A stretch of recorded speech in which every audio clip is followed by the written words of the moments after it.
جو ہے پھینک دے کسی بیانے میں، تو یہ سب شیطان کا کام ہے. طلسم، کسی قسم کا طلسم کو لکھے یا پڑھے، جس کو بولے، جس کو آپ سمجھ نہ سکیں، یہ سب شیطانی معاملہ ہے. ایسا تعویذ دے جس میں ڈبے ہوں، ٹھیک ہے، اور اس کے اندر جو ہے نمبر، ابجد نمبر اکثر جو ہے لکھے جاتے ہیں، نمبر ہیں یا کچھ اور عبارتیں لکھی ہوئی ہیں، یہ سب شیطانی کام ہے. یہ کہے کہ آپ روپوش ہو جائیں، جہاں سورج کی روشنی نہیں پہنچتی وہاں چلے جائیں، کہ کچھ خاص دیر کے لیے یا خاص مدت کے لیے آپ سے کہ 40 دن کی عام طور پہ کہا جاتا ہے کہ پانی سے دور رہنے کی بات کرے، کہ پانی سے دور رہنا ہے آپ نے، یہ سب شیطان کا معاملہ ہے. اس طریقے سے جو بندہ جس کو مسئلہ ہے اس کو کچھ چیز دفن کرنے کے لیے کہے، کچھ کاغذات دے، کوئی کاغذ وغیرہ جن کو جلا کر اس کی دھونی لینی ہو، یا کوئی تعویذ وغیرہ ہو، ایسا کلام ایسے منہ میں بڑبڑائے، آپ کو پتہ نہ چلے لیکن بہت تیزی تیزی بڑبڑائے، تو اس کا مطلب ہے کہ یہ شیطان ہے. اور آپ کا نام، آپ کا شہر، آپ کے آنے کی وجہ، یہ سب ویسے ہی بتا دے، آپ کے بغیر پوچھے بتا دے، تو یہ شیطان. اس طرح کاغذ یا تعویذ پانی میں گھول کر پینے ہے کہے، تو یہ سب شیطانی کام ہے. یہ آپ کے ساتھ کوئی بھی آپ کے سامنے کوئی شخص آتا ہے، جب شخص سے کتنا ہی ولی اللہ کیوں نہ لگ رہا ہو، اگر یہ اس کے اندر علامات ہیں تو سمجھ لیں کہ وہ شیطان ہے. تو زیادہ تر یہ سارے کام جو ہیں آپ کو پتہ شیطانی ہی چکر ہے، اور اس سے بچنا چاہیے. خیر یہ ایک مختصر بات تھی. یہ کتاب آپ کو مل جائے گی انشاءاللہ. یہ کورس کوآرڈینیٹر جو ہے میں نے کہہ دی ہے، وہ آپ سے شیئر کر دیں گے. اچھی کتاب ہے، پڑھنے والی ہے، تاکہ آپ خود بھی بچائیں اپنے آپ کو، اپنے عقیدے کو بچائیں، اور ان کے جو ہتھ کنڈے ہیں وہ ان سے ہوشیار ہیں. ٹھیک ہے جی. تو ہم نے ایمان جو شرک جو ہے اس کی جو 2 بڑی قسمیں ہیں وہ کر لی تھی، اور بیسیکلی یہ ایک بڑی کیٹیگری ہے شرک فی العقیدہ، اس کے تحت آتی ہیں. عقیدے میں شرک ہم نے کہا تھا کہ یہ ہے کہ ایک بندے کے نظریات ہی خراب ہو گئے. عمل تو چلو خراب ہے ہی، لیکن اس کے نظریے میں خرابی آ گئی، اور اس کے اندر 2 بڑی خرابیاں ہیں. ایک تو ذات کے اندر وہ شرک کر رہا ہے اللہ تعالیٰ کی، اور دوسرا صفات کے اندر شرک کر رہا ہے. پھر ہم نے صفات کی شرک کی مختلف صورتیں بھی دیکھی تھیں، جس کے اندر ہم نے دیکھا تھا شفاعت کا مسئلہ دیکھا تھا، استعانت کا مسئلہ دیکھا تھا، علم کا مسئلہ دیکھا تھا، حاکمیت کا مسئلہ دیکھا تھا. یہ سارے مسائل ہم نے دیکھ لیے ہیں. آج ہم نے جو بات کرنی ہے وہ دوسری بڑی کیٹیگری آف شرک جو ہے اس پر بات کرنی ہے، جو کہ ہے شرک فی العمل. ایک ہے عقیدے میں خرابی آ گئی، نظریے میں خرابی آ گئی، ٹھیک ہے. عمل تو ڈیفینیٹلی خراب ہوگا ہی، جس بندے کا عقیدہ خراب ہے اس کا عمل بھی خراب ہی ہوگا. لیکن بعض اوقات یہ ہوتا ہے کہ عقیدہ ٹھیک ہوتا ہے لیکن عمل کے اندر خرابی ہوتی ہے. یہ بھی شرک کی قسم ہے. اسے شرک اصغر کہتے ہیں، چھوٹا شرک کہتے ہیں، جبکہ شرک العقیدہ اسے شرک اکبر بھی کہتے ہیں. اسے شرک الحقوق بھی کہتے ہیں، شرک العمل کو. تو مختلف نام ہے، لیکن کیٹیگرائزیشن جو ہے وہ کی جاتی ہے سمجھانے کے لیے. لیکن اصل کانسیپٹ ہے جو آپ کو سمجھنا ہے، جیسا کہ آپ نے دیکھا ہے کہ ہم پورا فوکس کر رہے ہیں کانسیپٹس کے اوپر تاکہ کانسیپٹس کلیئر ہو. تو شرک فی العمل جو ہے میں نے آپ کو بتا دیا کہ انسان کا نظریہ ٹھیک ہے، عمل کے اندر خرابی ہے. اب اس حوالے سے جو اس کی سب کیٹیگریز آتی ہیں، سب سے پہلے جو ہے ہمیں دیکھنا ہے وہ عبادت میں اخلاص ہے. اللہ تعالیٰ کی جو عبادت ہے وہ خالص اسی کے لیے ہونی چاہیے. اس کے اندر کسی اور ہستی کی جو ہے ہستی کی پرستش کی چھوٹی سی بھی اگر مکسنگ ہو جائے، اس کے اندر جو ہے وہ شامل ہو جائے کسی اور ہستی کی عبادت، تو پھر یہ شرک، یہ پھر جو ہے عبادت خالص نہیں رہتی. اب اوور آل تو عبادت ٹھیک ہے، وہ اللہ کے لیے ہو رہی ہے، لیکن اسے ایک چھوٹا سا پورشن کسی اور کے لیے کر دیا تو پھر یہ شرک ہو جائے گا. لیکن کیونکہ یہ نظریہ انسان کا ٹھیک ہوتا ہے اس وقت جب وہ ایسا کر رہا ہوتا ہے، لیکن بطبع بشری اسے غلطی ہو جاتی ہے، بھول چوک میں وہ ایسا کرتا ہے، اس لیے اسے شرک اکبر نہیں کہا جاتا. ہم دیکھتے ہیں اس کو. پھر اطاعت ہے، محبت ہے، خوف ہے، اور پھر دعا ہم دیکھیں گے. تو جیسا میں نے آپ کو بتایا کہ اس کے بارے میں خاص تاکید اللہ تعالیٰ نے قرآن میں فرمائی ہے کہ انا انزلنا الیک الکتاب بالحق، ہم نے یہ کتاب آپ کی طرف سچائی کے ساتھ نازل کی ہے. فاعبد اللہ مخلصا لہ الدین، تو آپ اللہ کی عبادت کریں، اس کی عبادت کو خالص کر کے. ٹھیک ہے. اللہ تعالیٰ نے انسٹرکشن دی تھی اپنے حبیب کو صلی اللہ علیہ وسلم. پھر ایک اور جگہ پہ سورہ زمر میں آتا ہے قل انی امرت ان اعبد اللہ مخلصا لہ الدین. ٹھیک ہے. آگے پھر دوبارہ سے یہ انسٹرکشن دی گئی، کہو آپ کہہ دو کہ کل انی امرت، کہ مجھے تو یہ حکم ہے ان اعبد اللہ، کہ میں اللہ کی بندگی کروں، مخلص اللہ الدین، دین کو اس کے لیے خالص کر کے، یعنی بندگی کو اس کے لیے خالص کر کے میں اس کی بندگی کروں.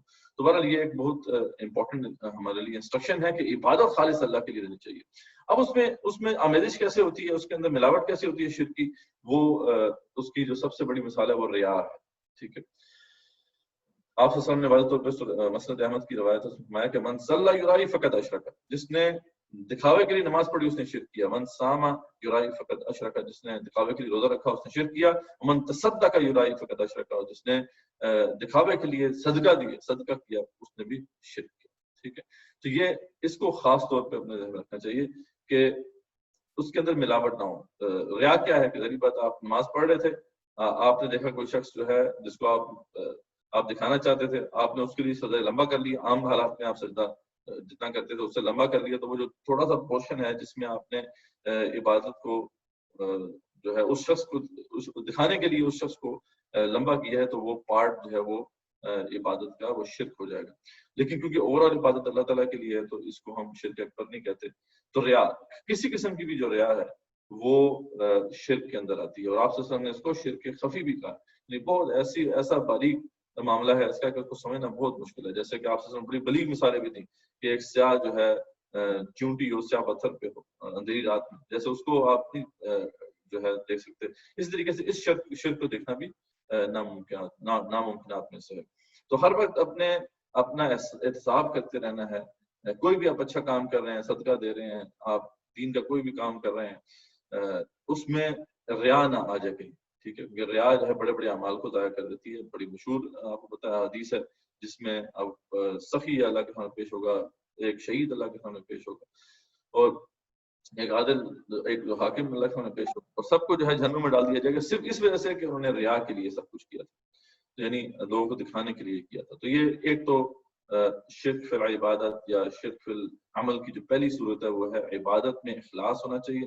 عبادت کے اندر کوئی بھی چھوٹی موٹی بھی آمیزش جو ہے کسی شرکیہ تصور کی نہیں ہونی چاہیے. ٹھیک ہے, اس سے آگے چلتے ہیں. دوسرا جو اہم ایسپیکٹ ہے وہ ہے اطاعت. ٹھیک ہے, اطاعت بہت امپورٹنٹ معاملہ ہے. عام طور پہ جب ہم خدائی کا تصور سمجھتے ہیں تو ہم اس کو عبادت کے تناظر میں سمجھتے ہیں. ہم سمجھتے ہیں کہ خدا وہی ہوتا ہے جس کی پرستش کی جائے, لیکن اس سے آگے بڑھ کر قرآن مجید میں واضح کیا ہے کہ خدا وہ بھی ہوتا ہے جس کی اطاعت کی جائے سب سے بڑھ کر.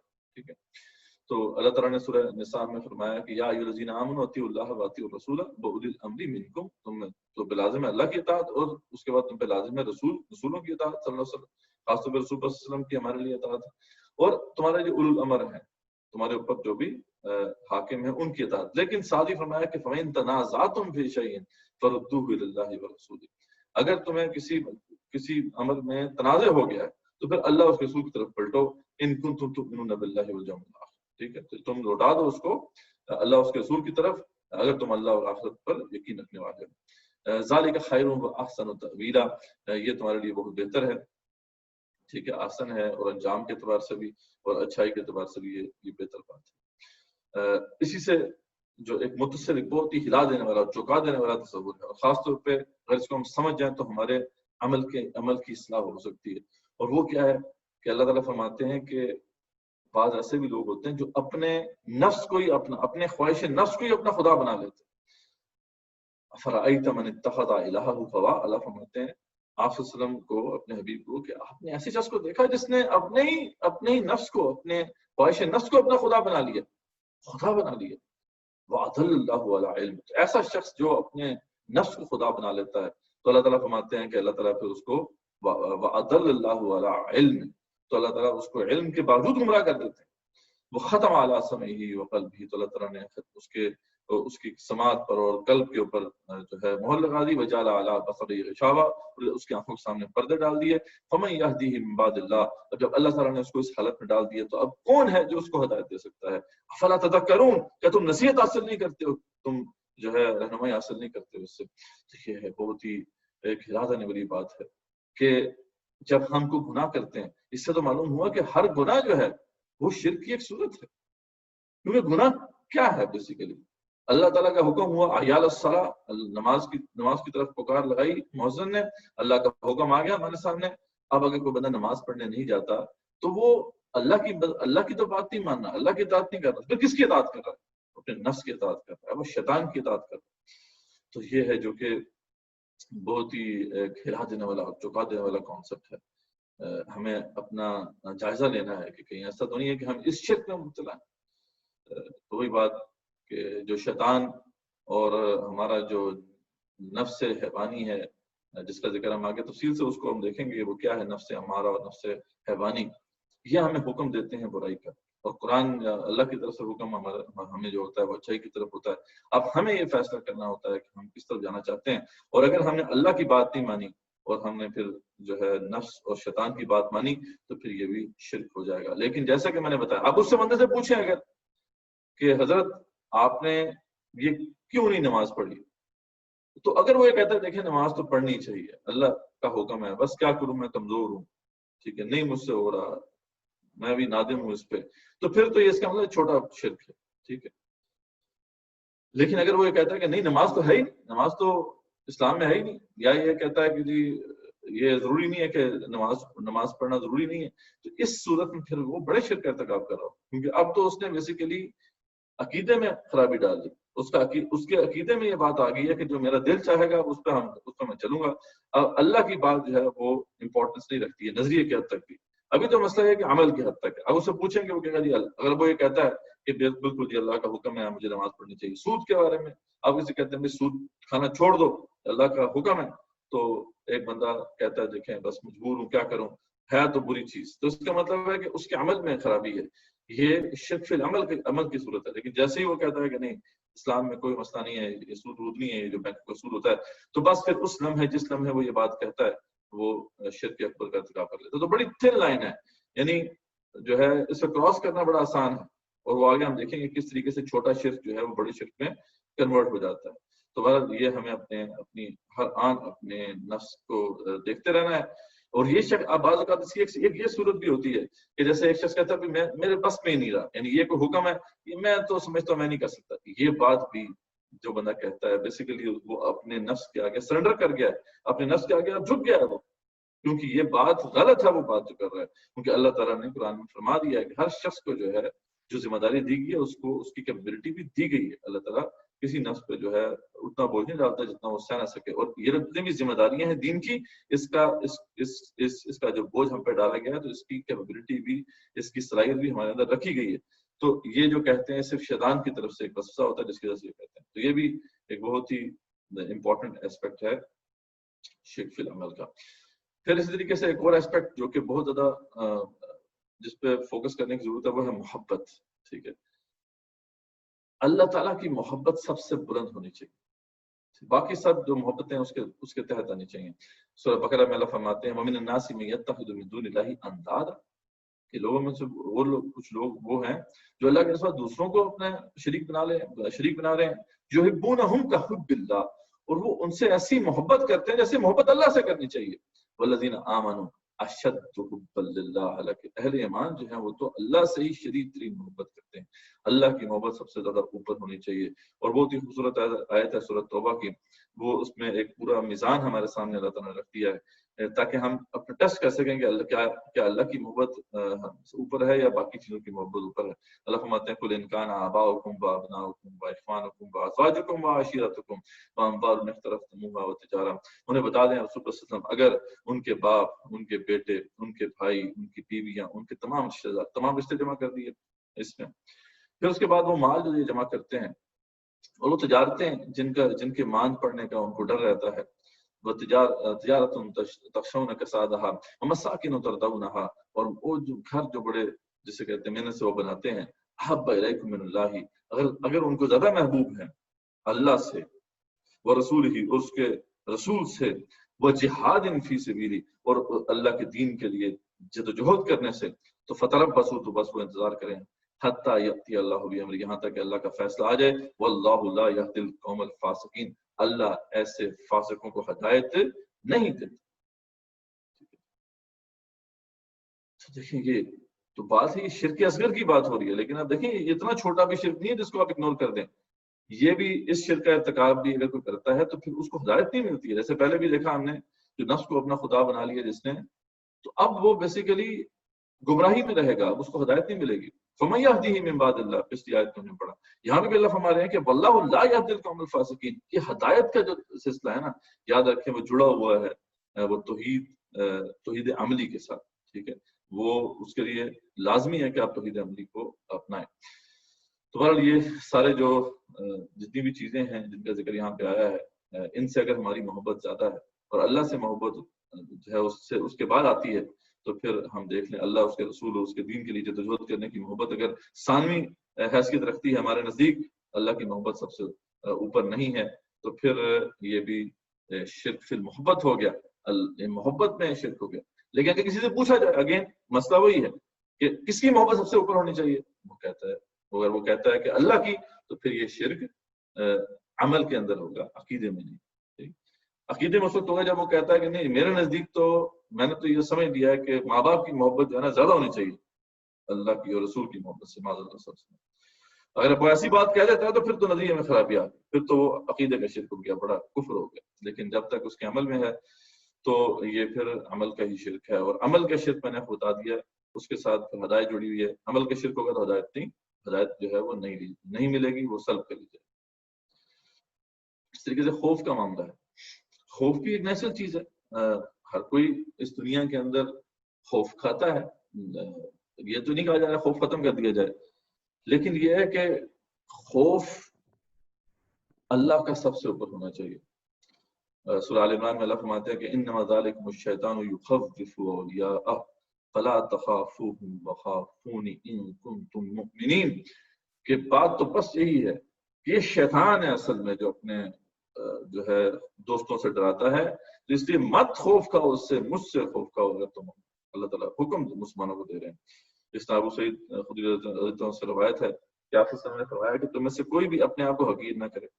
صحابہ نے پوچھا رضی اللہ عنہم اجمعین، ہم میں سے کون ہے جو اپنے آپ کو حقیر کرتا ہو؟ تو آپ صلی اللہ علیہ وسلم نے فرمایا کہ وہ جو اللہ کے متعلق کسی عمل کو دیکھے جس کے بارے میں اس پر کچھ کہنا لازم ہو، یعنی کوئی بری بات اس کے سامنے پیش ہوئی یا معاملہ آیا، وہاں نہیں جن منکر یا امر معروف اس پر لازم تھا، اس نے نہیں کیا، اور اس پہ کچھ نہ کہے، اللہ عز و جل اس سے قیامت والے دن سوال کریں گے کس نے تجھے فلاں فلاں بارے میں بولنے سے روکا؟ وہ کہے گا لوگوں کے ڈر نے، لوگوں کے خوف نے۔ بس اللہ فرمائیں گے میرا حق زیادہ تھا کہ تم مجھ سے ڈرتے، وہاں بھی اس کو چتائیں گے۔ تو یہ ہے کہ جیسے میں نے بتایا کہ خوف موذی جانوروں کا خوف ہوتا ہے، برے حاکموں کا خوف ہوتا ہے، وہ نیچرل چیز ہے، لیکن اللہ کا خوف برحال جو ہے سب سے بلند تر ہونا چاہیے۔ اگر یہ اللہ کا خوف بلند تر نہیں ہے تو یہ خوف کے اندر شرک کی کیفیت بن جائے۔ پھر آگے آخری بات جو ہے وہ دعا ہے۔ اگین دعا بھی خالص اللہ کے لیے ہونی چاہیے۔ اس سے پہلے ہم پڑھ چکے ہیں، اگر غیر اللہ سے مدد مانگی وہ تو بڑا شرک ہو جائے گا، لیکن اگر یہ ہے کہ اگر آپ دعا تو اللہ سے مانگ رہے ہیں لیکن آپ کو توکل نہیں ہے اللہ تعالیٰ، پھر بھی آپ مخلوق کے پیچھے پڑے ہیں، تو پھر یہ بھی اگین شرک فی العمل کی صورت۔ ٹھیک ہے، اللہ تعالیٰ فرماتے ہیں سورہ مومن میں کہ وقال ربکم ادعونی استجب لکم، ہمارا رب جو ہے کہتا ہے، کیا کہتا ہے؟ ربکم ادعونی، مجھے پکارو میں تمہاری دعائیں قبول کروں گا، ان الذین یستکبرون عن عبادتی، بڑی ہی جسے کہتے ہیں کہ امپورٹنٹ آیت ہے اس لحاظ سے کہ اللہ تعالیٰ نے یہاں دعا اور عبادت کو ایک ساتھ شامل کر دیا۔ یعنی دعا ہے، آپ صلی اللہ علیہ وسلم کی حدیث بھی ہے کہ الدعاء هو العبادہ، اصل میں دعا ہی اصل میں عبادت پوری میں اس میں ہم دیکھیں دعائیہ کلمات ہی ہیں۔ سورہ فاتحہ ہم پڑھتے ہیں تو وہ بھی کیا ہے؟ وہ بھی دعا ہے، اور بعد میں بھی ہم جو ہے بیچ میں کئی مقامات پہ دعائیں پڑھتے ہیں۔ تو الدعاء هو العبادہ، اور ساتھ ایک اور جگہ پہ فرمایا کہ الدعاء مخ العبادہ، دعا جو ہے وہ عبادت کا مغز ہے۔ تو اللہ فرماتے ہیں کہ حکم دیتے ہیں ہمیں کہ اللہ تمہارا کہہ رہا ہے، تمہارا رب تم سے کہہ رہا ہے کہ مجھے پکارو میں تمہاری دعا قبول کروں گا، ان الذین یستکبرون عن عبادتی، اور جو میری عبادت سے استکبار کرتے ہیں، تکبر کرتے ہیں، سیدخلون جہنم داخرین، تو ان قریب جو ہے وہ ذلیل و خوار ہو کر جہنم میں داخل ہوں گے۔ تو معلوم ہوا کہ دعا خالص اللہ سے مانگنی چاہیے۔ اصل ریکوائرمنٹ ہم سے یہ ہے کہ جب ہم مشکل میں پھنسیں، ظاہری اسباب ہم نے دیکھ لیے، کنزیوم کر لیے، ان کے ذریعے سے ہمارا کام نہیں بن رہا، تو فوراً اگلا کام کیا ہے کہ ہم گڑگڑائیں، اللہ کے سامنے کھڑے ہو جائیں، کوئی کسی کا واسطہ دینے کی ضرورت نہیں ہے، کسی کا صدقہ لینے کی ضرورت نہیں ہے، سیدھا اللہ سے مانگے، اللہ ہمیں حکم دے رہا ہے، مجھ سے مانگو میں تمہیں دوں گا، کوئی کنڈیشن اللہ نے یہاں پہ نہیں لگائی ہے، اور یہی صحیح طریقہ ہے۔ لیکن ہم اس کے اندر جو ہے دوسری چیزیں شامل کر لیں گے تو پھر اپنا نقصان خود کریں گے۔ اللہ تعالیٰ نے تو آپ سے جو مزاج ہمیں سکھایا دین کا کیا ہے، مختلف روایات میں آتا ہے ترمذی شریف کی کہ نمک ختم ہو جائے تو اللہ سے مانگو۔ حالانکہ دیکھیں نمک ختم ہو جائے تو کبھی بھی دھیان اللہ کی طرف نہیں جاتا۔ ہمارا تو حال اللہ ماشاء اللہ یہ ہو چکا ہے، فوراً جو ہے وہ ہم جاتے ہیں سپر مارکیٹ اور وہاں سے نمک لانے کی سوچتے ہیں، جوتے کا تسمہ ٹوٹ جائے تو اللہ سے مانگو۔ ٹھیک ہے، تو یہ اصل معاملہ ہے۔ اللہ سے ہی مانگنا ہے، اس کے اندر کسی اور سے مانگنا تو بالکل بھی جائز نہیں. لیکن کوئی شخص ہے، فار ایگزامپل مثال، ایک شخص ہے جو ہے وہ اپنے بچے کی نوکری کے لیے کسی MPA کے پاس جاتا ہے، اسے کہتا ہے جی آپ میری مدد کر دیں. اب اس کی مدد کر دیتا ہے، ٹھیک ہے فبیہا. لیکن اگر نہیں کرتا تو پھر آپ اسے بتا دیں 1 دفعہ 3 دفعہ، تو اسکالرز یہی کہتے ہیں، علماء کہتے ہیں 3 دفعہ تو آپ اسے کہہ سکتے ہیں، 4تھی دفعہ آپ جائیں گے تو اس کا مطلب ہے کہ آپ کے عقیدے میں خرابی آ رہی ہے.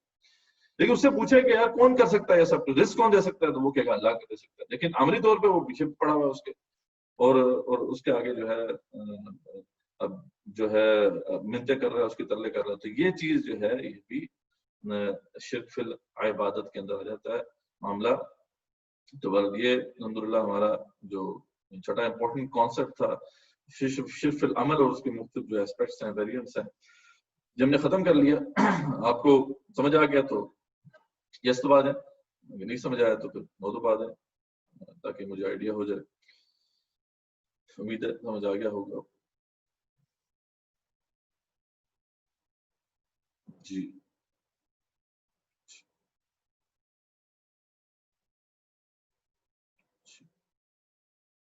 ٹھیک ہے. تو اصل کروشل بات وہی ہے سمجھنے کی کہ یہ عمل کے اندر شرک ہے، عقیدے کا شرک نہیں ہے. لیکن اب ہم جو دیکھیں گے بات وہ یہ ہے کہ یہ بڑی تھن لائن ہے، جیسے میں نے آپ کو بتایا ہے. شرک اصغر کب شرک اکبر میں تبدیل ہو جائے ہمیں نہیں پتا. بہرحال ہمیں اس کے بارے میں وجٹ رہنا چاہیے. مسئلہ کیا ہوتا ہے آخر شرک اصغر شرک اکبر میں تبدیل کیسے ہو جاتا ہے؟ تو پہلا مرحلہ، اس کے ملٹیپل سٹیجز ہوتی ہیں. پہلا مرحلہ کیا ہوتا ہے؟ پہلے مرحلے میں انسان کبھی بھی جو ہے وہ شرک اصغر سے آگے نہیں بڑھتا.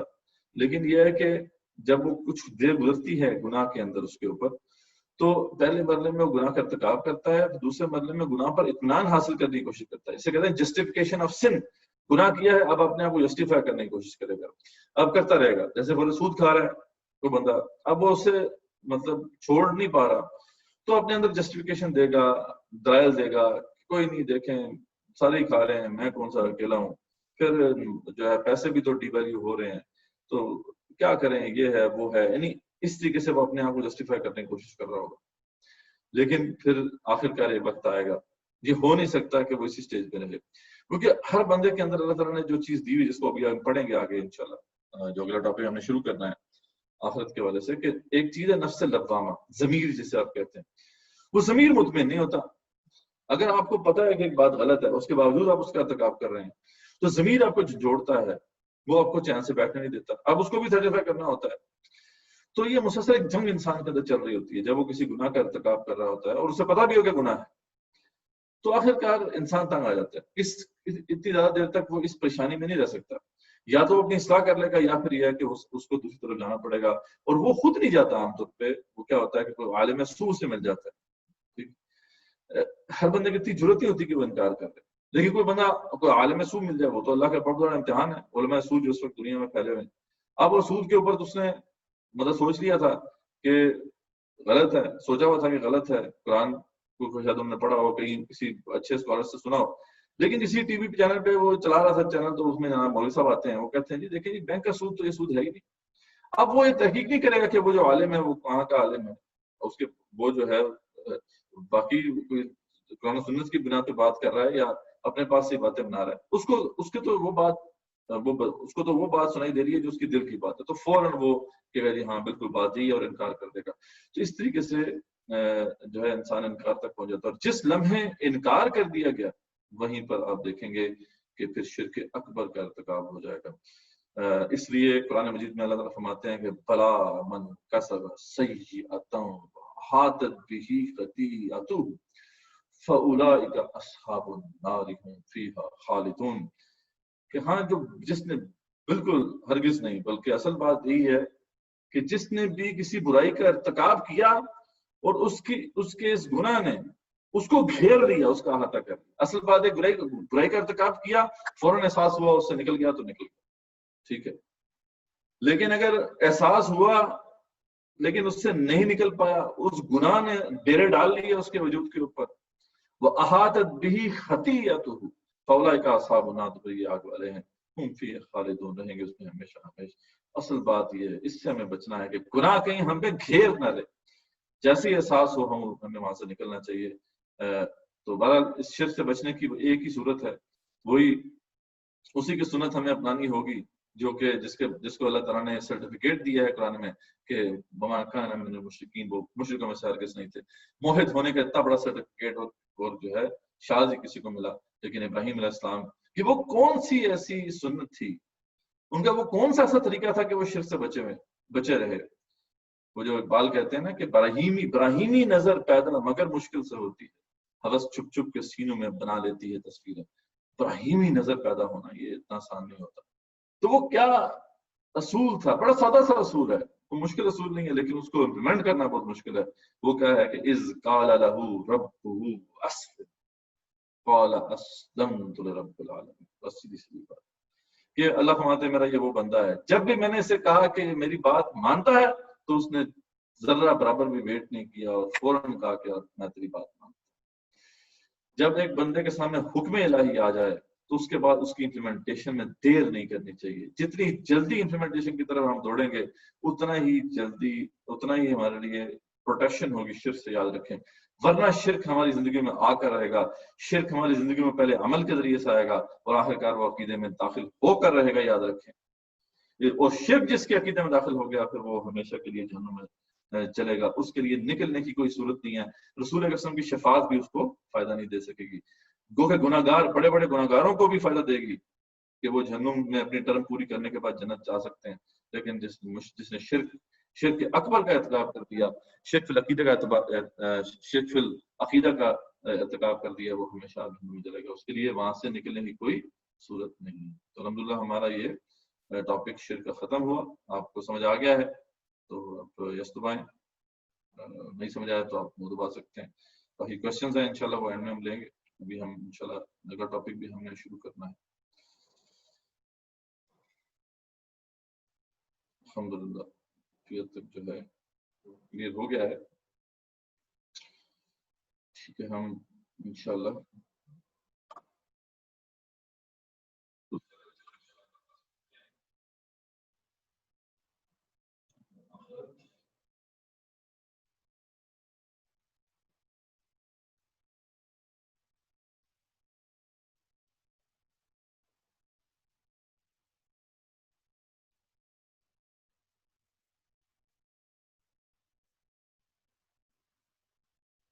جیسا کہ پہلے بھی اعلان کیا جا چکا ہے کہ ہم پارٹلی جو ہے اگلا ٹاپک بھی شروع کر دیں گے.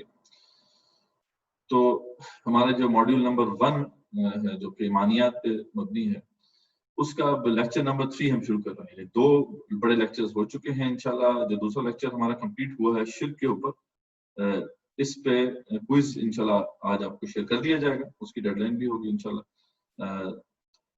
اگلا ٹاپک بھی ہم شروع کرتے ہیں، وہ ہے ایمان بالآخرہ. ایمان بالآخرہ بہت امپورٹنٹ ہے کیونکہ ہم نے جب انٹروڈکشن دیا تھا آپ کو کورس کا تو ہم نے بتایا تھا، واضح کیا تھا اس وقت کہ اصل مقصد یہ ہے کہ ہمارا عمل جو ہے وہ بہتر. باقی سب یہ جو ڈسکشنز ہیں، یہ سب باتیں، ان کی امپورٹنس نہیں ہے اگر ہمارا عمل اس سے درست نہ ہو سکے. تو اس اینگل سے دیکھا جائے تو ایک تو وہ ٹاپک جو ابھی ہم نے ڈسکس کیا ہے شرک فی العمل، وہ بہت امپورٹنٹ. اگر ہم عمل کی اصلاح کرنا چاہتے ہیں تو وہ ساری باتیں ہمیں اچھی طرح سمجھنی ہوں. دوسرا جو سب سے بڑا کمپوننٹ آف ایمان ہے، ٹینٹ آف ایمان ہے، یعنی ایمان کا جو سب سے بڑا رکن ہے اس حوالے سے جو ڈائریکٹلی براہ راست ہمارے عمل کو چینج کر سکتا ہے، وہ ہے ایمان بالآخرہ. اس لیے نظریاتی لحاظ سے دیکھا جائے تو ایمان کا سب سے اہم رکن ایمان باللہ. آئیڈیالوجیکلی دیکھیں، نظریاتی طور پر دیکھیں تو توحید کو سمجھنا بہت ضروری ہے. وہ تو جیسے ہم نے بات کی تھی کہ ہمارے دین کی جو ہے وہ بیک بون، اگر وہ نہیں سمجھ آئے گا تو دین سمجھ نہیں آ سکتا، ختم. لیکن اگر عمل میں نکھار پیدا کرنا ہے تو یاد رکھیں ایمان بالآخرہ کو اچھی طرح سمجھنا بہت ضروری ہے. ٹھیک ہے، کیونکہ کردار جو ہے وہ ڈائریکٹلی لنکڈ ہے ایمان بالآخرہ کے ساتھ. ایمان بالآخرہ میں ذرہ برابر بھی رکھنا پڑ گیا ڈائریکٹلی امپیکٹ ہوگا کردار کو. اس کو ذہن میں رکھیں، اس کی امپورٹنس کو، ایمان بالآخرہ جو ہے اس کی امپورٹنس کو سمجھنا ہے. اس کی میں دلیل کے طور پہ آپ کو کچھ صحابہ کرام کے کچھ واقعات پیش کرنا چاہتا ہوں کہ ان کا احساس کیا تھا آخرت کے بارے میں. ایمان بالآخرہ آخرت ان کا کتنا ریفائنڈ تھا صرف ایک احساس پیدا کرنے کے لیے. اور ہمارا ایمان بالآخرہ کیوں جو ہے اتنا غیر مؤثر ہے. ٹھیک ہے, اس کو تو ہم دیکھیں گے تفصیل سے, یہ کیوں کا جواب تو دینا ہے ہم نے, لیکن کیا تو پہلے دیکھ لیں نا کہ ان کا امام الآخرہ کیا تھا, تو پھر آپ کو سمجھ میں آ جائے گا کہ اتنا کردار بلند کیوں تھا ان کا. ایک بڑی خوبصورت روایت ہے معاذ بن جبل سے متعلق ہے, ان سے مروی بھی ہے, مسند احمد میں موجود ہے, کیونکہ آپ صلی اللہ علیہ وسلم کے ساتھ وہ کسی لشکر میں جا رہے تھے. اب دیکھیں جہاد کے لیے جا رہے ہیں, جو اللہ کو سب سے زیادہ محبوب عمل ہے جہاد فی سبیل اللہ, اور معاذ بن ابن جبل کی آپ کو پتا ہے کہ ان کا مقام کیا ہے. آپ صلی اللہ علیہ وسلم نے خود فرمایا کہ عالمہم الحلال والحرام معاذ بن جبل, تم میں سب سے زیادہ حلال و حرام کا جاننے والا معاذ بن جبل. اتنے بڑے فقیہ صحابہ میں بھی کچھ فقہائے صحابہ تھے, ان میں ان کا شمار ہوتا ہے. آپ صلی اللہ علیہ وسلم سے موقع مل گیا اس دوران, تو انہوں نے کیا پوچھا آپ صلی اللہ علیہ وسلم سے, یا رسول اللہ صلی اللہ علیہ وسلم اذن لی اسألک عن کلمۃ قد امرضتنی واسقمتنی واحزنتنی. اس پر رسول اکرم صلی اللہ علیہ وسلم, حبیب صلی اللہ علیہ وسلم, آپ مجھے اجازت دیں کہ میں آپ سے ایک مسئلہ پوچھوں. اس مسئلے پہ سوچ سوچ کے میں مریض بن گیا, واسقمتنی, شدید بیمار ہو گیا. ویسے تو مریض بن گیا وہ تو پہلے بتا دیا, لیکن ایک تو ہلکا مرض, ایک ہوتا ہے ہلکا مرض اور ایک ہوتا ہے اچھا خاصا جس کہتے ہیں کہ مرض طاری ہو جائے. تو امرضتنی واسقمتنی واحزنتنی, شدید غمگین ہو, یعنی ایک مسئلہ ایسا ہے جس نے مجھے بیمار کر دیا, میں اس پہ سوچ سوچ کے بیمار ہو گیا. اب آپ کیس کر سکتے ہیں کہ وہ کیا مسئلہ تھا. ہمارے لیے تو خیر اور بڑے مسائل ہیں, ٹھیک ہے, ہمارے لیے اپنی جاب کا مسئلہ ہے, ہمارے لیے بچوں کا مسئلہ ہے, ہمارے لیے اور بڑے بڑے مسائل ہیں. ٹھیک, یہ مسئلہ جو ان کو لاحق ہے وہ ہمیں تو پتہ بھی نہیں, اس مسئلے کا ہمیں احساس بھی نہیں. وہ کیا مسئلہ تھا؟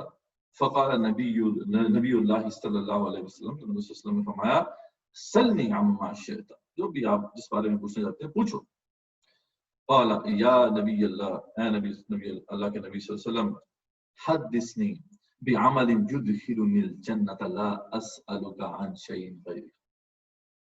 میں ایک ہی مسئلہ پوچھتا ہوں, مجھے بتا دیں میں جنت میں کیسے داخل ہوں. مجھے یہ وہ مسئلہ ہے جس میں میں سوچ سوچ کے مریض بن گیا. جہنم سے کیسے بچوں, جنت میں کیسے جا سکتا ہوں. اب اندازہ ہوگا آپ کو کہ پھر عمل اتنا بلند کیوں تھا کہ سب کچھ کرنے کے باوجود صحابہ کرام اس میں خدشات تھے ان کے ذہن میں کہ ہم جنت میں کیسے جا سکیں, جنت میں کیسے جا سکتے. تو قال نبی اللہ صلی اللہ علیہ وسلم, آپ صلی اللہ علیہ وسلم نے فرمایا طخن طخن طخن, بہت خوب بہت خوب بہت خوب. بہت خوش ہوئے آپ صلی اللہ علیہ وسلم اس سوال سے, اور انہوں نے کہا کہ بالکل صحیح مسئلے پہ, لقد سألت بعظیم, تو نے بہت بڑی بات پوچھی ہے.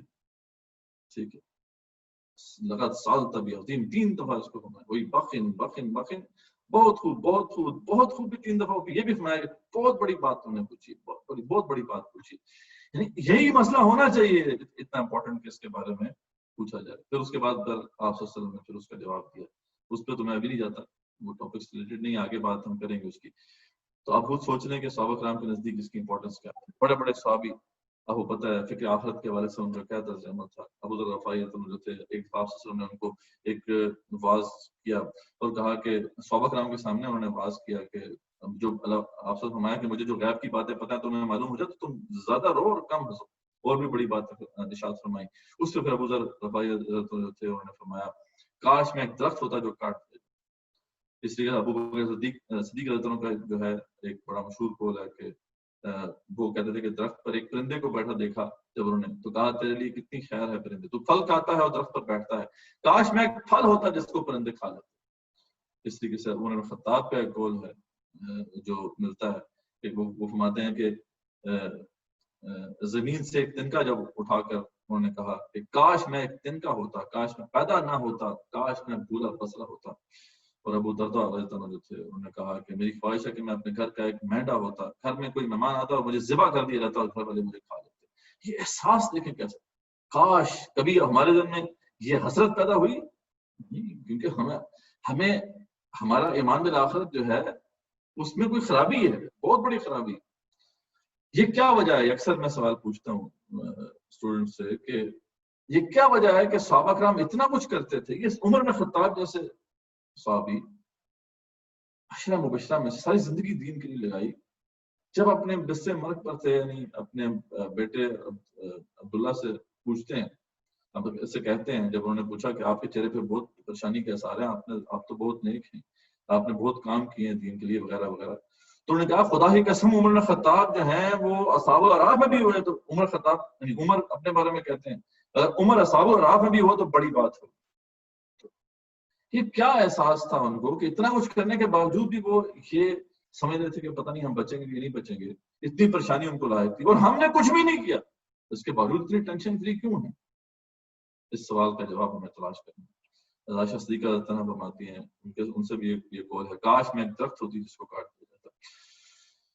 تو صرف بتانے کا مقصد یہ تھا، انشاءاللہ آگے ہم ایکسپلور کریں گے اس مسئلے کو، کہ ان کا ایمان بالآخرت کتنا پیور تھا، یہی وجہ ہے پھر ان کا پھر کردار اتنا بلند تھا۔ ہمارے ایمان بالآخرت میں کیا خرابیاں ہیں انشاءاللہ اس پر ہم آتے ہیں، ایک کر کے اس کو دیکھتے ہیں۔ تو سب سے پہلے تو ہم نے جیسے کہا تھا کہ ہر ایمان کے جو کمپوننٹ ہے اس کا ہم اس کی عقلی بنیادوں کو بھی دیکھیں گے۔ تو ایک تو عقلی بنیاد بالکل واضح ہے نا، وہ تو یونیورسل ہو گئی، جو ہم نے پہلے لیکچر میں اور دوسرے لیکچر میں تفصیل سے واضح کر دی کہ قرآن ایک معجزہ ہے، قرآن وہ حتمی دلیل ہے جو اللہ کی طرف سے نازل کر دی گئی۔ وَإِن كُنتُمْ فِي رَيْبٍ مِّمَّا نَزَّلْنَا عَلَىٰ عَبْدٍا، جو بھی اس میں ہے، اگر آپ کو شک ہے اس بات پہ جو بھی ہم نے نازل کیا اپنے رسول پر صلی اللہ علیہ وسلم، تو فَأْتُوا بِسُورَةٍ مِّن مِّثْلِهِ، تو اس جیسی صورت لے کے آگے ختم ہوا، اور کوئی صورت نہیں لا سکا۔ قرآن مجید جو ہے سب سے بڑی دلیل ہے اب تمام ایمانیات پر، ہمیں کوئی ٹینشن لینے کی ضرورت ہی نہیں ہے۔ کیسے ہم مانتے ہیں کہ آخرت ہوگی؟ قرآن میں لکھا ہو، سیدھی بات۔ تو ایک تو یہ دلیل یونیورسل دلیل ہے، وہ رہے گی ہمارے ساتھ، اس میں اب ہمیں کوئی پریشانی کی ضرورت نہیں ہونی چاہیے۔ جیسا کہ ہم نے پہلے بات کی تھی کہ اب امید ہے کہ اب آپ کا جو ایمان ہے وہ بلیف نہیں ہوگا، اب ایکسیپٹنس ہے، سمجھ کر آپ اس کو مانتے ہیں۔ ایک تو یہ بنیاد ہے الحمدللہ، اس کا تو کوئی مسئلہ نہیں۔ لیکن اس کے علاوہ بھی ایک اور بنیاد اللہ تعالیٰ نے ہمیں عطا کی ہے، اس پہ تھوڑا غور کر کے ہم پہنچ سکتے ہیں، یعنی اس پہ غور کریں تو پھر جو ہے اس سے بھی یہ نتیجہ نکل سکتا ہے، اور وہ ہے نفس اللوامہ۔ سورہ قیامہ میں اللہ فرماتے ہیں لا اقسم بیوم القیامہ، کہ نہیں میں قسم کھاتا ہوں قیامت کے دن کی، ولا اقسم بالنفس اللوامہ، اور نہیں میں قسم کھاتا ہوں نفس لوامہ کی، ملامت کرنے والے نفس کی۔ وَيَحْسَبُ الْإِنسَانُ أَن لَّن نَّجْمَعَ عِظَامَهُ، کہ انسان یہ سمجھ رہا ہے کہ ہم اس کی ہڈیوں کو جمع نہ کر سکیں گے۔ بلا قادرین علی ان نسوی بنانا، ضرور کریں گے، کیوں نہیں، ہم تو اس بات پر بھی قادر ہیں کہ اس کی پور درست کر، انگلیوں کے پور دوبارہ بنا دیں۔ تو اللہ تعالیٰ نے قیامت کے اوپر ایک دلیل کے طور پر نفس اللوامہ کو پیش کیا، ملامت کرنے والا نفس، یہ بہت بڑی دلیل ہے قیامت کے ہونے کے اوپر۔ یہ کیسے ہم اس تک پہنچ سکتے ہیں؟ تو اس کے تھوڑے سٹیپس ہیں، اگین قرآن کی آیات ہی ہمیں اس طرح رہنمائی کرتی ہیں۔ سب سے پہلا مرحلہ تو یہ کائنات پہ غور کیا جائے، ٹھیک ہے۔ پہلے بھی ہم نے کائنات پہ غور کر کے اللہ تعالیٰ کے وجود کی جو ہے دلیل دی تھی، لیکن اس میں اب جو غور کرنا ہے آپ نے ایک اور اینگل سے غور کرنا ہے۔ وہ کیا ہے کہ کائنات کی ہر شے با مقصد ہے، کوئی بھی چیز بے مقصد نہیں ہے۔ سورج ہے تو اس کا ایک مقصد ہے، پانی ہے تو اس کا ایک مقصد ہے، چوپائے ہیں تو ان کا مقصد ہے، وغیرہ وغیرہ۔ تو آپ کو کائنات پہ غور کر کے یہ ایک یونیورسل اصول، ایک آفاقی اصول سمجھ میں آ جاتا ہے کہ کائنات میں کوئی بھی شے بے مقصد نہیں۔ ایک تو اس کو پوائنٹ کو نوٹ کر لیں، یہاں تک آپ نے پہنچنا ہے، اسٹیپ 1۔ پھر دوسرا مسئلہ یہ ہے کہ یہ بھی ایک حقیقت ہے جسے کوئی ڈینائی نہیں کر سکتا کہ ہر شخص کے اندر ایک ایسا نفس موجود ہے جو برائی پر اس کو ملامت کرتا ہے، جسے ہم ضمیر کہتے ہیں، اسے کون ڈینائی کر سکتا ہے؟ ہم برائی کرتے ہیں، ہمارے اندر سے آواز آتی ہے کہ غلط کر رہے ہیں۔ اس کا مطلب ہے کہ ہمارے اندر ایک نفس ایسا ہے جس کو اچھائی اور برائی کی تمیز بھی ہے۔ اچھائی کریں تو ہمیں اپریشیٹ کرتا ہے، لیکن خاص طور پہ جو برائی کریں تو ہمیں ٹوکتا ہے۔ تو اوپر والی بات کو دوسرے سے ملائیں تو سوال اٹھتا ہے کہ اگر ہر شے کا کوئی نہ کوئی مقصد ہے تو یہ جو نفس مجھے دیا گیا ہے نفس اللوامہ، اس کا مقصد کیا ہے؟ یہ کیوں دیا گیا ہے؟ تو مسئلہ حل ہو جائے گا۔ ایک ہی مقصد اس کا ہو سکتا ہے، اگر اچھائی برائی کی تمیز اس کو ہے، وہ برائی پہ ہمیں ملامت کرتا ہے، اس کا مطلب ہے کہ اس کی باز پرست ہو کے رہنی ہے، کوئی تو دن ایسا ہونا چاہیے جس کے اندر پھر باز پرست ہو کے رہے۔ اگر کوئی ٹیچر اپنے بچے کو سکھاتا ہے تو بعد میں اس سے ٹیسٹ بھی لیتا ہے نا. تو بیسیکلی اس طریقے سے ہم پہنچ سکتے ہیں کہ تیسرے مرحلے میں کہ اچھائی کا اچھا اور برائی کا بدلہ مل کر رہے گا. اور وہ دنیا میں تو نہیں مل رہا, تو پھر کوئی دن ایسا ہونا چاہیے جہاں پہ پھر یہ جو ہے ہمیں مل سکے, اس کا کوئی بدلہ مل سکے. سورہ آل عمران میں جہاں جو ہمیں شعوری ایمان کے حوالے سے پیش بھی کی تھی پہلے, اس میں غور سے دیکھیں تو آپ کو معلوم ہوتا ہے کس طریقے سے ایک شخص جو ہے وہ مظاہر فطرت پر غور کر کے, کائنات پر غور کر کے, اور پھر اللہ تعالیٰ کی ہستی تک پہنچتا ہے, اور اس کے بعد پھر آخرت تک پہنچ جاتا ہے.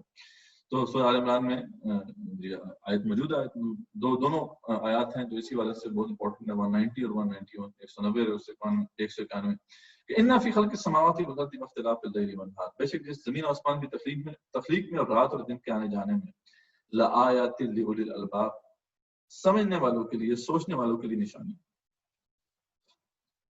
ٹھیک ہے, تو پہلا سٹیپ تو یہ ہے کہ اس نے کائنات پہ غور کیا کہ یہ جو کائنات میں نظم موجود ہے یہ الٹ اپ نہیں. اس کی تخلیق پہ غور کیا, اس کے نظم پہ غور کیا, تو وہ اس نتیجے تک پہنچ گیا کہ کوئی نہ کوئی تو ہے جو نظام ہستی چلا رہا. ٹھیک ہے, وہی خدا. تو وہ اللہ تک پہنچ گیا. الذین یذکرون اللہ قیاما وقعودا وعلی جنوبہم, تو اس نے یاد کرنا شروع کر دیا اللہ تعالیٰ کو, کھڑے بیٹھے لیٹے. ویتفکرون فی خلق السماوات والارض, اور پھر تفکر کیا, دوبارہ تفکر شروع کیا کائنات کی تخلیق میں. لیکن اس دفعہ جب اس نے غور کیا تو کہاں تک پہنچا, ربنا ما خلقت ھذا باطلا, اے رب تو نے کوئی چیز عبث پیدا نہیں کی ہے, تو نے کوئی چیز باطل پیدا نہیں کی ہے, بے مقصد پیدا نہیں کی ہے. سبحانک فقنا عذاب النار, اور فوراً پھر اس نتیجے تک وہ پہنچ جاتا ہے, تو پاک ہے یا اللہ تیرے سے جو بھی لوگ تیرے باتیں بناتے ہیں. فقنا عذاب النار, تو بس آگ کے عذاب سے میں بچا. تو یہ آگ کے عذاب کا ادراک جو ہے وہ ہو گیا جب مقصد کے حوالے سے غور کیا کہ کائنات کی ہر شے با مقصد ہے. تو معلوم ہوا کہ اس طریقے سے بھی غور کر کے ہم کسی نہ کسی حد تک آخرت کے وجود کے اوپر دلیل پکڑ سکتے ہیں. وہ کہ مشکل ہے, ظاہر بات ہے, اس میں ایک لائن آف آرگومنٹ ہے جس کو آپ کو اپنے اندر بلڈ کرنا ہے, لیکن قرآن مجید تو بہرحال وہ اپنی جگہ پہ ایک دلیل رہے گی, اس میں تو کوئی شک کی بات نہیں. تو یہ اس والے سے پہلا کانسیپٹ ہے, جن کو سمجھ میں آ گیا وہ یس تو بات ہے, جن کو نہیں سمجھ میں آیا وہ نو تو بات ہے, تاکہ آئیڈیا ہو جائے. اس کے بعد ہم بریک بھی لیں گے انشاءاللہ, جس میں آپ انشاءاللہ ایک ویڈیو دیکھیں گے. ابھی کورس کوآرڈینیٹر آپ سے کوآرڈینیٹ کریں گے. بس کا مجھے بتا دیں کہ آپ کو سمجھ میں آ گیا یہ کانسیپٹ, کہ دونوں جو دلائل ہیں ایمان بالآخرت کے, ایک تو یونیورسل دلیل ہے قرآن مجید ہے, اس میں تو کوئی شک کی بات ہی نہیں.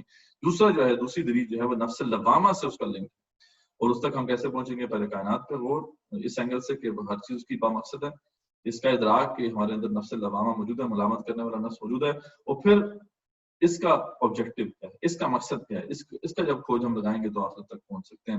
یہ بھی ایک دلیل ایسی ہے جو کہ انڈینائبل ہے, اسے آپ ڈینائی نہیں کر سکتے. ٹھیک ہے, کافی حد تک یس آگے. ٹھیک ہے, ابھی آپ کے لیے بریک ہے انشاءاللہ, وہ آپ اس میں وہ ویڈیو دیکھیں, اور پھر ابھی آپ کنٹینیو کرتے ہیں انشاءاللہ. جی کورس کوآرڈینیٹر. جی جزاک اللہ خیر مدثر بھائی. امید ہے تمام بھائیوں کو یہ جو ٹاپک ہے یہ بہت دلچسپ بھی ہوگا اور اس کو سمجھ میں بھی آئے ہوگا. اچھا, ابھی 10 سے 12 منٹ کی بریک ہے. ہم ایکچولی قطر میں ہیں, تو قطر میں بھی مغرب کا ٹائم ہو گیا نماز کا. اس کے درمیان ہم کیا کریں گے کہ ہم کوشش کرتے ہیں کہ جو بھی کچھ سنا ہے, جن حضرات کو سوالات کو پوچھنا, یا تو وہ چیٹ باکس پہ لکھ دیجئے, تاکہ جو آخر کے 10 سے 15 منٹ کا جو سیشن ہوگا اس میں ہم سوال کر سکیں استاد سے, یا اس کے علاوہ وہ خود بھی پوچھ سکتے ہیں. ہم 2-3 سوالوں کو موقع دیں گے کہ وہ خود ہی ڈائریکٹ سوال کریں استاد سے, یا آپ ای میل بھی کر سکتے ہیں. اچھا, یہ تو ہو گیا ریگارڈنگ آج کے لیکچر کے لیے. کچھ تھوڑی سی اور چیزیں بھی ہیں وہ امپورٹنٹ, وہ بھی سمجھ لیجیے. آپ لوگوں کو اسائنمنٹ دیا تھا, اس کی لاسٹ سبمیشن ڈیٹ تھی 9th, اس کو ایکسٹینڈ کر کے ہم نے صبح تک کر دیا. اگر پھر بھی کوئی شخص ہے جو کہ رہ گیا ہے اپنے MCQs کمپلیٹ کرنے کے, یا ٹاپک یعنی اسائنمنٹ جو دیا اس کو کمپلیٹ کرنے میں رہ گیا, تو ہم سب آپ کو گزارش کریں گے کہ پلیز کائنڈلی اس کو آج کمپلیٹ کر لیجیے. اس کا اصل مقصد تو یہی کہ یہ جو میسج ہے زیادہ آپ کو سمجھ آ سکے, اور اگر آپ کے کوئی ایسی چیزیں جو کہ آپ کو سمجھ نہیں آ رہی ہے تو ہم اس کو کلیئر کر سکیں. اچھا, اس کے علاوہ یہ کہ ٹاپک سے ریلیٹڈ ہم نے اینیمیٹڈ ویڈیو بنائی ہے. یہ ایک بالکل ماڈرن طریقہ ہے لوگوں کو ایکسپلین کرنے کا چیز ہے. تو کائنڈلی اس ویڈیو کا لنک میں واٹس ایپ گروپ پہ بھی شیئر کرتا ہوں اور اس کو آپ پلیز دیکھیے. اور پھر اس کے بعد ہو سکا تو میں اس ویڈیو کو یہاں پہ رن بھی کر دوں گا. لیکن پلیز کائنڈلی پہلے واٹس ایپ کو چیک کیجیے اور میں آپ کو 2 منٹ دے رہا ہوں. پلیز سوال جو بھی ہے وہ لکھ لیجیے تاکہ ہم کم سے کم ٹائم میں زیادہ سے زیادہ سوالوں کو لے سکیں اور ایڈریس کر سکیں آپ کی کوئریز کو. شکریہ. تو میں آپ کو سب کو لنک سینڈ کر رہا ہوں واٹس ایپ گروپ پہ, تو اس کو چیک کیجیے اور پھر انشاءاللہ ملتے ہیں تھوڑے سے چھوٹے بریک کے بعد. شکریہ.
شرک کی پہلی بڑی قسم یعنی شرک فی العقیدہ کے بعد ہم شرک کی دوسری بڑی قسم یعنی شرک فی العمل کو سمجھیں گے.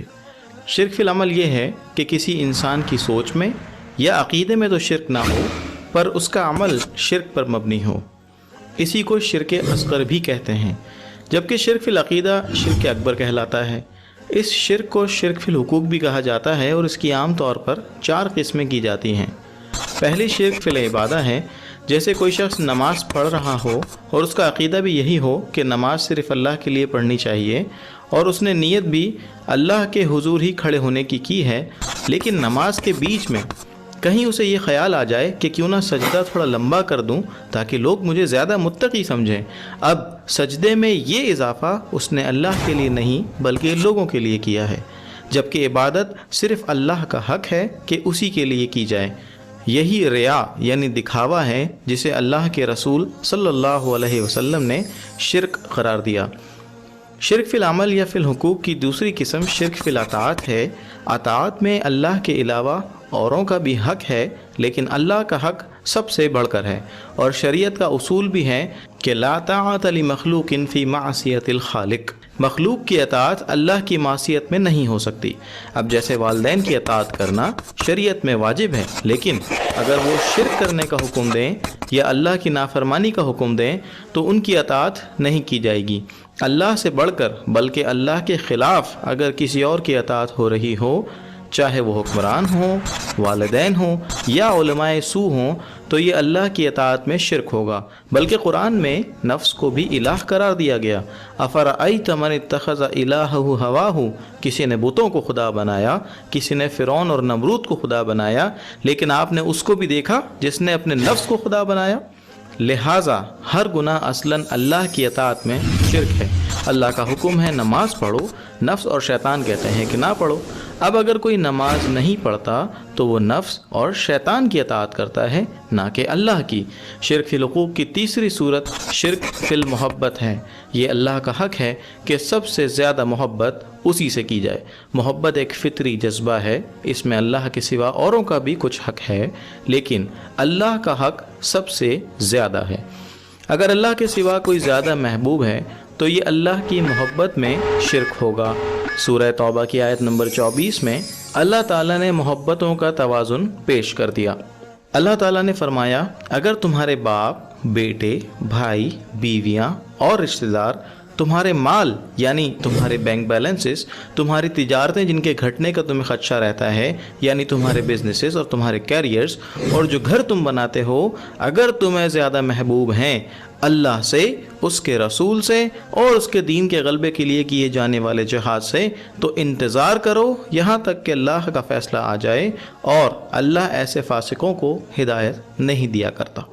یہ 8 اور 3 کا ترازو ہے، 8 محبتیں ایک طرف اور 3 محبتیں دوسری طرف۔ خود فیصلہ کر لو کہ ہدایت تمہیں مل سکتی ہے یا نہیں۔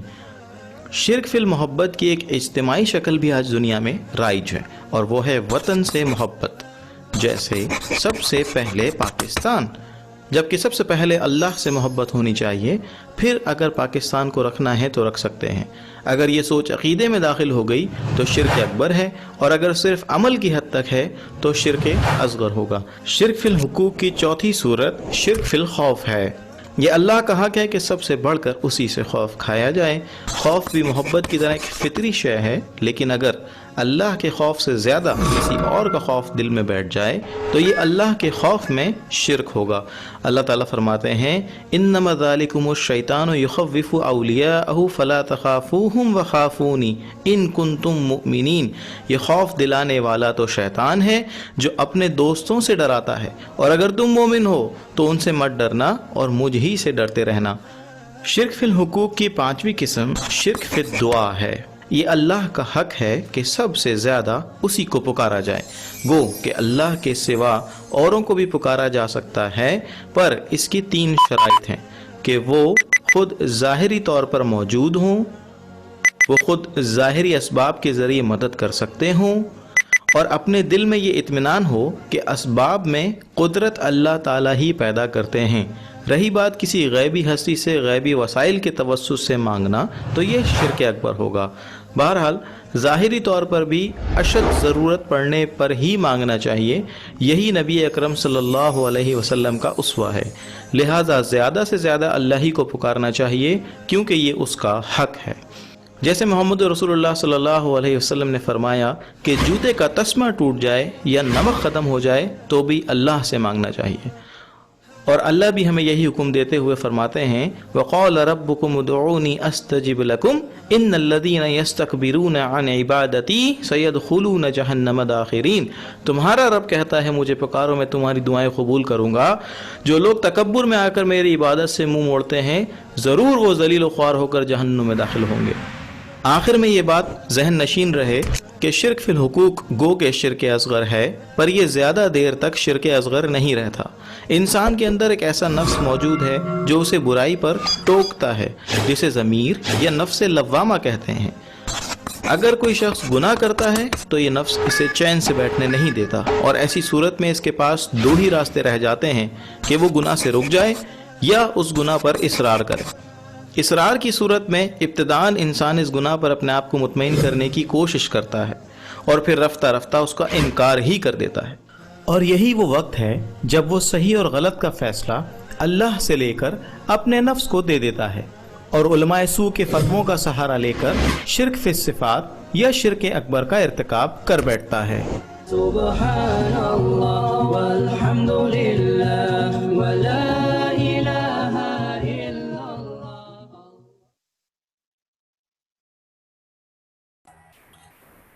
تو جی بھائیو، آپ لوگوں نے یہ ویڈیو دیکھی ہوگی، امید ہے کہ یہ آپ کو ویڈیو پسند آئی ہوگی۔ آپ اگر مزید اسی طرح کی ویڈیو دیکھنا چاہتے ہیں تو پھر آپ ہمارے ویب سائٹ پہ جا سکتے ہیں دا وائس ایجو اسٹوڈیوز کے اوپر، اور اسی طرح کے دینی معاملات پہ جو بھی ویڈیوز ہیں وہ آپ کو ملیں گی، اینیمیٹڈ ویڈیوز ہیں۔ اصل مقصد صرف یہی ہے کہ جتنا ہو سکے میسج آسان جا سکے، کیونکہ آج کل کے وقت میں بہت دنیا بزی ہے تو اتنا ٹائم نہیں ہوتا، تو ہم کوشش کرتے ہیں کہ اس کو بہت ہی بریفلی یہ ویڈیو بنا کے لوگوں کو میسج فارورڈ کر سکیں۔ اچھا، کچھ حضرات نے مجھ سے ابھی ریکویسٹ کی ہے کہ یہ دیکھنا چاہتے ہیں ویڈیو، میں ان سے گزارش کروں گا کہ انشاءاللہ یہ ویڈیو آپ دوبارہ اپنے موبائلز پہ دیکھیے، ٹیب پہ دیکھیے، کمپیوٹرز پہ دیکھیے، کیونکہ دوبارہ کرنے میں تھوڑا سا ٹائم بھی لگے گا، پلس یہ کہ ہمارے استاد بھی تھوڑا سا ان کو لیٹ ہو جائے گا لیکچر کرنے میں، اور آج کا ٹاپک بہت اہم ہے تو ہم ایکسپیکٹ کر رہے ہیں کہ بہت سارے سوالات پوچھیں گے۔ تو میں اب دوبارہ آپ سے گزارش کرتا ہوں کہ اپنے سوالات لکھ لیجئے اور چیٹ باکس میں سینڈ کریں، اور نہیں تو پھر کوئی آخر میں ہم 2-3 سوالات جو ڈائریکٹ آپ پوچھ سکتے ہیں استاد سے وہ لیں گے، تو اپنے آپ کو پریپیئر کر لیجئے۔ شکریہ۔ تو میں جیسے ہی استاد آتے ہیں تو پھر ہم دوبارہ کنیکٹ ہوتے ہیں انشاءاللہ تعالی۔ جزاک اللہ۔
السلام علیکم ورحمۃ اللہ وبرکاتہ. جی وعلیکم السلام. مدثر بھائی آپ کنٹینیو کیجیے لیکچر. ٹھیک. بسم اللہ اولہ و آخرہ. امید آپ نے ویڈیو دیکھی ہوگی. بس زیادہ ہم نے آگے نہیں جانا آج. صرف اتنی بات جو ہے ذہن میں رکھیں اس حوالے سے کہ ایمان بالآخرہ جو ہے اس زمین میں ہم جیسے کہ ہم نے ایمان باللہ کے حوالے سے دیکھا تھا کہ توحید کو سمجھنے کے لیے اس کا جو کنورس کانسیپٹ ہے، متضاد کانسیپٹ ہے شرک، اس کو سمجھا تھا تاکہ توحید ہم نکل کے ہمارے سامنے آ جائے. بین ہی اسی طریقے سے اب یہاں بھی ہم کریں گے کہ آخرت کے انکار کی صورتیں ہم سمجھیں گے. اس سے پھر ہمیں سمجھ میں آئے گا کہ اصل میں آخرت پر ایمان کس طرح ہونا چاہیے. تو ہم نے ایک تو ظاہری بات ہے واضح انکار کی صورت ہے، اس کی بھی دو سب کیٹیگری بنتی ہیں. ایک واضح انکار دنیا میں دہری آج بھی موجود ہیں انکار کرنے والے، ایک ہے گمان. ٹھیک، ایگنوسٹسزم جیسا کہ دنیا میں آج بھی ہے، لا ادریت جسے آپ کہتے ہیں. تو یہ دونوں کانسیپٹ آج بھی ہیں، لیکن اصل میں جس پہ ہمیں فوکس کرنا ہے وہ انشاءاللہ نیکسٹ لیکچر میں ہم کریں گے. کوشش ہم کرتے ہیں آج زیادہ کوشچن آنسرس لے لیں ہم، ہمارے پاس جو ہے 10-15 منٹ ہیں. تو وہ پھر ہم دیکھیں گے کہ وہ کون سی ایسی صورتیں ہیں جو کہ بیسیکلی ہیں انکار لیکن ہے اقرار کے ساتھ. مصیبت ساری ہے اس کو آئیڈینٹیفائی کرنا مشکل کیوں ہے کہ وہ اقرار کے ساتھ انکار ہے. تو یہ اصل مسئلہ ہے اس کے ساتھ جس کی وجہ سے ہم سمجھ نہیں پاتے. تو انشاءاللہ وہ ہم نیکسٹ ٹائم ہی دیکھیں گے اس کو.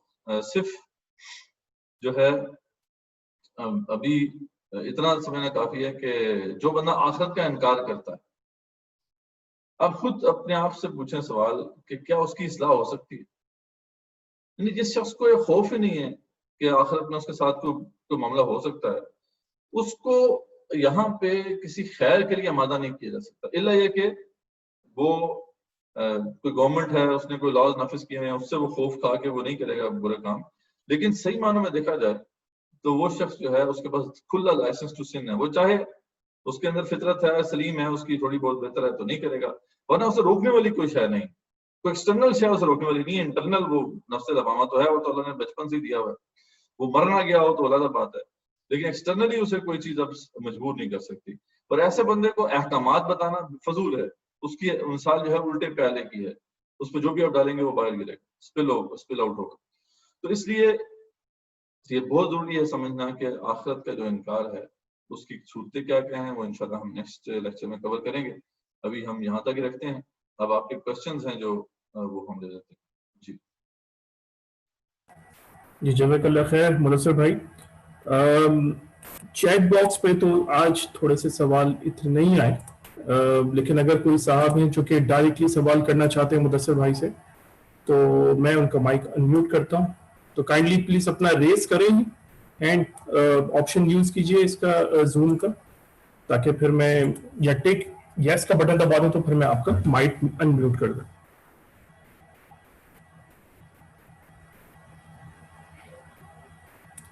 اوکے، پہلا سوال آیا محمد خالد صاحب کا، تو میں انمیوٹ کر دیا مائک.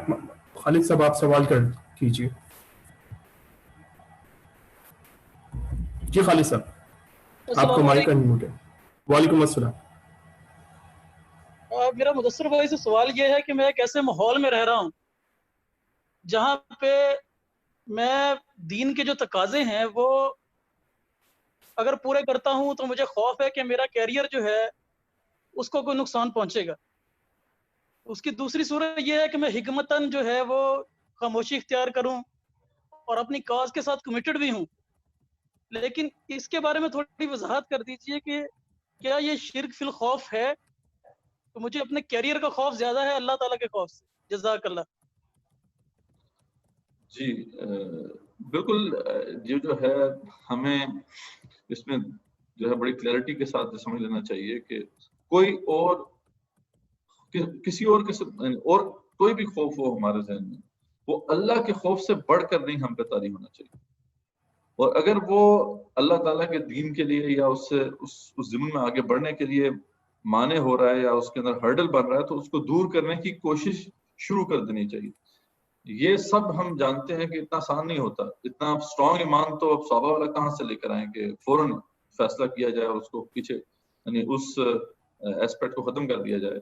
لیکن کم سے کم اس کے بارے میں کنسرن نہ، اور اس کو ہٹانے کی کوشش شروع ہو جانی چاہیے، تاکہ جو ہے یہ ہمارا جو شرک کا ارتکاب نہ ہونے. شرک فی العمل تو بے شک ہے کہ اگر آپ نے کیریئر ختم ہونے یا کیریئر میں خرابی آنے کا خوف ہے اور اس وجہ سے آپ اللہ کے دین کے لیے جو کرنا چاہتے ہیں وہ نہیں کر پا رہے، تو یہی تو شرک فی الخوف کی اصل ڈیفینیشن ہے. لیکن عقیدہ اگر آپ کا ٹھیک ہے تو اپنی کوشش کرتے رہیں کہ یہاں سے اس سچویشن سے باہر نکلیں اور یہ والا ایسپیکٹ بھی ختم ہو. کیونکہ اگر کافی ایک لمبا عرصہ اسی میں گزر گیا اور اس والے سے کچھ نہ کیا تو پھر یہ خدشہ یہ ہے کہ یہ بڑے شرک میں تبدیل ہو جائے گا، اور یہ ہو کر رہے گا کسی نہ کسی جگہ پہ جا کے. اس سے پہلے کہ ضروری ہے کہ آپ کے لیے آپ اس کی اپنے عمل کی اصلاح کریں. تو یہ جی جزاک اللہ خیر مدثر بھائی. ایک اور سوال میں لوں گا محمود خان صاحب سے. محمود خان صاحب آپ کا مائک انمیوٹ ہو گیا، آپ سوال کر سکتے ہیں. السلام علیکم مدثر بھائی. قرآن میں جہاں پر شراب کے بارے میں احکام آئے ہیں وہاں پر خمر و میسر کا ذکر آتا ہے. تو میسر کی تشریح بعض لوگ یہ کرتے ہیں کہ ہم جو بغیر محنت کے پیسے بنانے کی کوشش کرتے ہیں، مثلا کسی اسٹاک میں لگا دیا یا کوئی زمین خرید لی، تو کیا یہ بھی اللہ کے احکامات کی خلاف ورزی ہوتی ہے؟ اس کے بارے میں کچھ بتائیے. دیکھیں ڈیفینیٹلی اب یہ ایک بڑا ٹاپک ہے ہمارا، ڈائریکٹلی اس سے لنک تو نہیں ہے کہ اس میں جایا جائے کہ اسٹاک ایکسچینج میں انویسٹ کرنا کیسا ہے. دین کے بہرحال اصول جو ہے انویسٹمنٹ کے حوالے سے وہ جو صحیح طریقہ تو یہی ہے کہ مضاربہ تک آپ جا سکتے ہیں. یعنی اگر آپ کی انویسٹمنٹ ہے اور کام کوئی اور کر رہا ہے تو آپ مضاربہ جو ہے اس طرح کی ایک آپ کی ارینجمنٹ ہو سکتی ہے. اگر آپ کام نہیں کر رہے، کام میں دوسرے کے ساتھ انوالو نہیں ہے، تو مشارکہ اس طرح بنتا نہیں ہے، لیکن اس سے کہہ دیا جاتا ہے مشارکہ. اب اس میں بھی بہرحال کچھ لینینسی آج کے جو کنٹمپریری اسکالرز انہوں نے رکھی ہے کہ آپ ان آرگنائزیشن میں انویسٹ کر سکتے ہیں جن کا کام حرام نہیں ہے، لیکن اوور آل جو ہے ان کا بزنس ہے حرام نہیں. تو یہ ایک بڑا ٹاپک ہے، لیکن اس بات میں یہ ضرور ذہن میں رکھیں یہ بات کہ اس طرح کے جو معاملات ہیں اس میں احتیاط جتنی آپ کریں اتنی بہتر. جو مشتبہ چیز ذرا اس سے دور ہی رہیں تو پھر، کیونکہ جو بھی مشتبہ چیز میں پڑتا ہے ایک دفعہ تو پھر حرام اس سے بہت قریب ہوتا ہے. تو اس حوالے سے ظاہر بات اگر آپ کو احساس ہے، آپ کو پتا ہے، آپ نے تحقیق کی ہے، ایک چیز غلط ہے پھر بھی آپ کر رہے ہیں، تو پھر اس کا مطلب ہے کہ یہ شرک فی العمل کی صورت ہے اور اس سے بچنا حتی الامکان کوشش کرنی چاہیے کہ اس سے بچیں. تو بڑی تھن لائنز ہیں، جیسا کہ آپ نے بات کی، اس طرح کے معاملات بڑی تھن لائنز ہیں حلال و حرام کی. ایسے معاملات میں آپ کو خود تحقیق کرنی چاہیے، خود دیکھنا چاہیے دونوں طرف کے پوائنٹ آف ویو کو، تاکہ آپ سیٹسفیکشن حاصل کر سکیں، کیونکہ اس میں آپ کی آخرت داؤ پر ہے.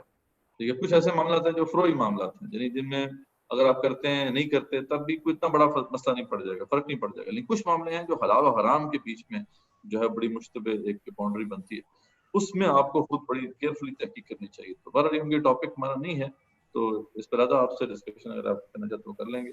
لیکن زمین کی خریداری میں بھی ہم اپنی طرف سے تو کوئی محنت نہیں کر رہے ہوتے، ہم وقت کے ساتھ کچھ منافع بناتے ہیں. جی بالکل. اب یہ ڈیفینیٹلی وجہ سے میں بتانا کہ اس کی مختلف ڈائمینشنز ہیں. اصل بات یہ ہے کہ زمین کے حوالے سے تو بات کلیئر ہے شریعت کے اندر کی کہ آپ زمین خرید سکتے ہیں. ٹھیک ہے، تو آپ نے ایک ایسٹ خرید لیا، وہ اب پڑا ہے، اب اس کو آپ بیچیں گے تو اس کو آپ کو فائدہ ہوگا. بالکل اسی طریقے سے آپ کوئی اور ایسٹ بھی خرید سکتے ہیں. ایسٹ آپ نے خرید لیا، اس کی over the period of time value بڑھ جاتی ہے، تو یہ علیحدہ مسئلہ ہے. لیکن ایک ہے کہ آپ کسی کمپنی کا اسٹاک لے رہے ہیں تو اب اس کے اندر آپ کی ایفرٹ نہیں ہے، اس کی ایفرٹ ہے، اس میں پھر آپ پروفٹ میں اور لاس میں شیئر کر رہے ہیں. تو یہ بیسیکلی ارینجمنٹ تو مشارکے کی ہو رہی ہے، لیکن ایکچولی یہ مشارکہ نہیں ہے. تو مضاربے میں یہ ہوتا ہے کہ آپ سارا لاس آپ بیئر کرتے ہیں، جبکہ پروفٹ میں شیئرنگ ہوتی ہے آپ کی جو بزنس پارٹنر ہیں اس کے ساتھ. تو وہ صحیح یعنی جو ہے اسلام کا طریقہ کار ہے، جو رہا بھی ہے. اسلام میں دراصل اس پورے کانسیپٹ کو سمجھے کہ سرمایہ کو پروٹیکشن حاصل نہیں ہے، محنت کو پروٹیکشن حاصل. پر کیونکہ یہ جیسے میں بتایا ٹاپک آگے جا کے ہم اس پہ ایک سیشن ضرور کریں گے، جو کہ اس کورس کے اسکوپ میں تو نہیں ہے، لیکن ویسے انشاءاللہ آپ سے ڈسکشن کی جا سکتی ہے. بات کوشش کریں کہ جو ٹاپک ہے ہم اسی پر رہیں. جزاک اللہ خیر. مدثر بھائی، میں حافظ فہیم جاوید صاحب سے گزارش کروں گا کہ اگر آپ سوال کرنا چاہتے ہیں تو آپ کر لیجیے. آپ کا میں نے مائک انمیوٹ کر دیا.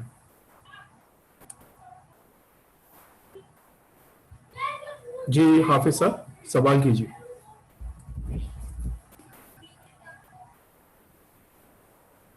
جی حافظ صاحب آپ کو آواز آ رہی ہے؟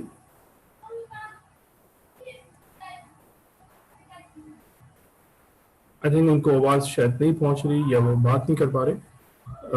پھر ایک سوال اور ہے وہ لے لیتے ہیں اور پھر کوشش کرتے ہیں کہ اوکے نذیر احمد صاحب آپ سوال کیجیے. جی السلام علیکم. وعلیکم السلام.